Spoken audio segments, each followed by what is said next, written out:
మన తరానికి మన ముందు తరాలకి డేట్ ఆఫ్ బర్త్ అంటే లెక్కల విచిత్రం ఉంటుంది. మన తరంలో అయితే కనుక డేట్ ఆఫ్ బర్త్ తెలుసు, కానీ స్కూళ్ళ రికార్డుల్లో రాసున్నదే డేట్ ఆఫ్ బర్త్. వాస్తవానికి అప్పట్లో 5 ఏళ్లకు కానీ స్కూల్లో అడ్మిషన్ ఇవ్వరు. అందుకని 3వ ఏడునే స్కూల్లో వేసేసి 2 ఏళ్ళు ఎక్కువ రాసినటువంటి కారణమే చాలామందికి ఉంది. 100కి 60 మందికి ఉంటుంది. పుట్టింది ఒకటి, దాంట్లో రాయబడింది అదే డేట్ ఆఫ్ బర్త్ కింద చాలామంది అయిపోతుంది. నిజంగా పుట్టినటువంటి డేట్లు ఇవన్నీ చాలామందికి తేడా ఉంటుంది.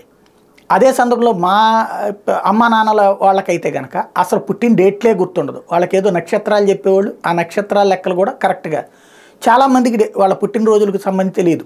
అమ్మ నాన్నల వయసులో ఉన్నటువంటి వాళ్ళకి ఏది ఆ నక్షత్రాలే చెప్తూ ఉండేవాళ్ళు. ఇకపైన అట్లాగా ఏమీ కుదరదు.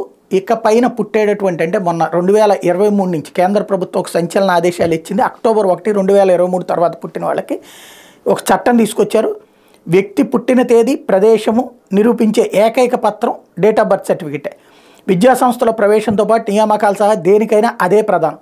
పాస్పోర్టు, ఆధారు, డ్రైవింగ్ లైసెన్స్ జారీ, ఓటరు, వివాహం నమోదుకి అది తప్పనిసరి. ఆసుపత్రులు, మున్సిపాలిటీలు, పంచాయతీలు మొత్తం 14,752 నమోదు యూనిట్లు పెట్టారు. జనన మరణ ధృవీకరణ సర్టిఫికెట్లు వారం రోజుల్లోపు ఇవ్వాలి. ఇప్పటిదాకా ఏంటంటే 2 నెలలు, 3 నెలలు, 45 రోజులు అని చెప్పేసి 2-3 నెలలు పడుతుంటుంది.